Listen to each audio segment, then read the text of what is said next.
আজ আমি নিয়ে এসেছি লোটে মাছের ঝাল। আসুন তাহলে দেখে নিই।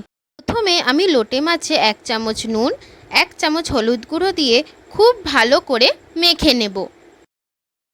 এরপর কড়াইতে সর্ষের তেল গরম করে তাতে কুচিয়ে রাখা পেঁয়াজ আর কাঁচা লঙ্কা দিয়ে খুব ভালো করে লাল লাল করে ভেজে নেব।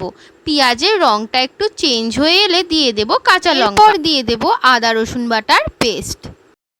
আদা রসুন বাটার পেস্ট দেওয়ার পর দিয়ে দেব 1 চামচ নুন, 1 চামচ হলুদ গুঁড়ো, 1 চামচ কাশ্মীরি লাল লঙ্কার গুঁড়ো আর 1 চামচ ঝাল লঙ্কার গুঁড়ো। এরপর সব মশলা খুব ভালোভাবে একসাথে কষিয়ে নেব। দিয়ে দেব একটা মিডিয়াম সাইজের টমেটো পেস্ট। এরপর দিয়ে দেব মশলা কষানোর জন্য সামান্য জল।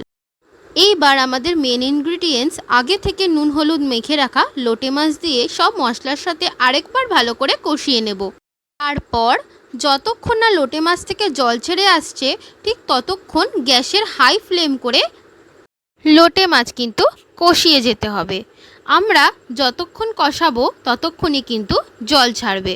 এরপর গ্যাসের ফ্লেম কমিয়ে উপর থেকে ধনেপাতা ছড়িয়ে ওই জল পুরো টেনে নিয়ে শুকিয়ে নিলেই রেডি কিন্তু আমাদের লোটে মাছের ঝাল। সত্যি বলছি, নিজেরা একবার বাড়িতে এই রকমভাবে অসাধারণ তো খেতে লাগবেই, তাছাড়াও পাতে যতটা ভাত থাকবে সব চেটে পুটে কিন্তু খেয়ে নিতে পারবেন, মানে জাস্ট ফাটাফাটি।